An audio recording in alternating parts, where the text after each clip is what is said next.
Okay, good morning. Panibagong umaga na naman kasama ang ating panibagong si Sir Roland. Luma na yan, hindi yan panibago. Okay, natatawa si Sir Roland. Anong ginagawa mo, Sir? Inarching. So, napakahalaga yung variety. Kaya ito yung BB Arc Sweet. Eastern Visayas. Galing sa experimental station sa Abuyog. Tama, hindi? Leyte.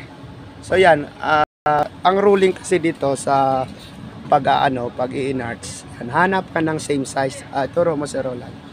Yan, at saka ito. Ito naman yung rootstock, seedling. rootstock. Accessibility. Ang pinakamahirap kasi dito pag malalaki na. Kaya ngayon, tingnan nyo, tinali namin yan. Ayun, pakita mo yung tali. Para bumaba. Para mag-bend. Kung hindi na, wala kayong panali, asaan yung technology mong isa? Ayun pakiabot ka si Roland. Pwede siyang itali, katulad nito. Yan, nakatali. Pwede naman yan. Tapos ilalagay nyo diyan yung seedling. Or bag, pwede naman. Tapos hanap kayo ng same size para i-introduce siya. Ayan, halimbawa yan, dyan banda mo siya i-enarch. Alisin ang dahon, tapos hanapan ka ng same size. Okay na, Sir Roland. Doon tayo balik sa accessible. Pwede rin naman for production. Ang gawin nyo po ay event ng kaunti, katulad dito.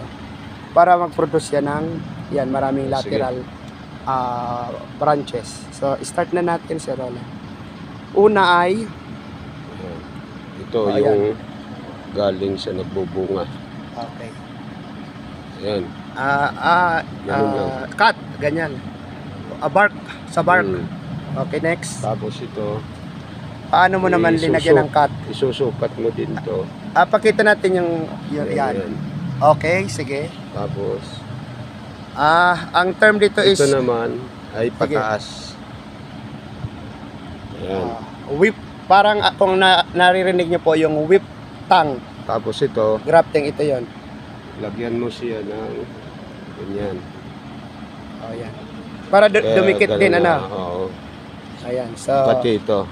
yung kabila, ganun din. Ayan. Okay. So, pwede rin yung kinakaskas lang si Roland. Gumagawa naman tayo nun, Ginagawa natin pero mas successful ito. Okay. Kasi yung hindi gaano siya dumidikit. Pero ito mas mabilis. Mas mabilis to. Sige nga. Tapos i-insert. Yan. Ayun na, ha. Yan. Yan. Ayan. Clip. Tama. Parang nag-clip sila. Whip tang ang tawag dito. Yan. Tapos talian Talian na. Yan. Sana meron kayo natutunan ulit. Yan. Kasi maraming nagpapakita ng in-arts, hindi pinapakita yung process, Roland, ng step by step. Meron na ba tayong buhay dyan na pwedeng itanggalin? Nakuha na. Ay, nakuha na. Saan? Nandun i-record? kay Sir Carlo. Dapat tinintay natin ang NSQ. Pero after 2 months to. Babalikan natin yan after 2 months, Sir Roland. After 1 month, After 1 month, gagatlaan nyo ito. After 1 month, gatla, gaganyanan. Para kalahati. ma-focus lahat na nutrients doon. Para pag nag-cut mo, Mabilis. hindi siya ma-i-stress. Hindi siya na bigla ba. Okay. Tapos, pag after 2 months, i-cut mo na. So, ibig sabihin, naghilom na yung sugat niya, hindi na siya mabibigla. Okay. Sige. Thank you, Sir Roland. Ito na yung mga nagawa mo. Ayan. Okay. Bye-bye. Sana nagkaroon kayo ng kaalaman.